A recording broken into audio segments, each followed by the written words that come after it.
jedna kolica i čovjek što ih gura i jedna ideja. To znači da u ovoj kući nema gladi. Treba samo da se radi. Evo ga i finalni proizvod, trjeske i luč.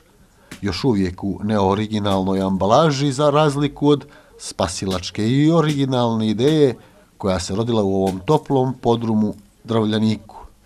Komšija pokojni Vučić Drvnjak me to naučio. Šta reče?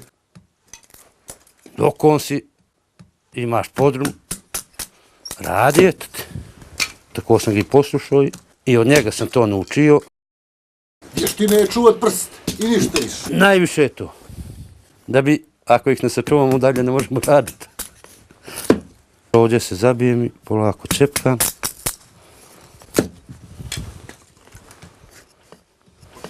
O čemu razmišljaš dok cepkaš to? A razmišljam o svemu pomalo. Ne znam ni sam ako više. Najčešće. Boga mi, od djece, pravo da kažem. Što mi je bitno, kad mi djeca prođu ulicom i to da niko ne može da kaže da sam nekog uštetio, da sam... I miru mi je kad dajem krv, što sretam ljude i vas da me zovnu na piće i pozdrave. Koliko ste puta dali krv? 62 ili 3 puta, sad tačno ne znam, ali preko 60 puta je. To su, možemo da preporučimo gledalcima, najbolje i najsuvlje ljuske u Crnoj Gori. Malo marketing, oči. Trebalo bi da bude. Ima li još ko to da radi? Ne, u Bijelo Polje nema. Kad vide ovu emisiju možda bude konkurencija. Može se zaraditi? Može. Solidno da se ima za cigarete, za kafu. Koliko može tu dnevno ovih paketića?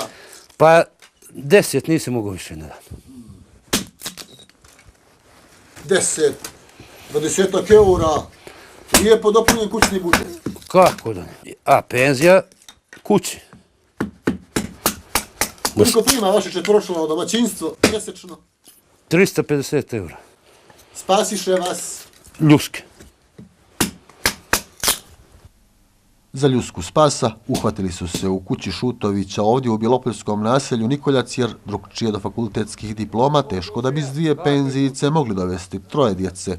Čak i za piće s društvom preostane zimi od ljuski, ljeti od cijepanja drva. Prednost činjenice da je mlađani penzioner koristi 60-godišnji Neno.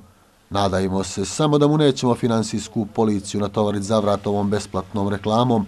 Ipak bi on mogao poslužiti kao primjer posrnuloj crnogorskoj drvopreradi koja finalnog proizvoda skoro da nema, a Nešo ga od otpada pravi. Evo ovo sad vlada, pripravnike zapošljava. Bi mogli vi neke inženjere, ti šumarske struke? Jeste razmišljali o tome? Pa jesam, ali ne... Pa mislite da vlada jedno 5-6 pripravnika pošalje, bi li malo... Ideja nije loša, sad koliko bi uspjelo, to je pitanje. I ovo sve bacaju pored ovu otpad i trune. Znači dvostruka korist. Da. To bi dobra ideja. Sirovine ne hvali, toga za izvoz. A za izvoz kod nas ide oblovina, bolje da idu trjeske. A bolje bi bilo. Jedno drvo u trjeskama. Koliko li to može koštati? Pa onaj jedan kamion da se iseče u trijeske, koštao bi koliko 3 kamiona. Još kad bi imala kakve mašinice za ovo, da se napravi... A ovo, da o tome porazmisliti. U Italiju, u paket, na kilo. Drva. Na kilo, na ručić. Finalni proizvod konačno iz Crne Gore. Trjeske made in Montenegro. Bijelo Polje. A tako malo plamena ideje, trijeske ideje, tako reći, da toplije bude, treba da se prebrodi zima.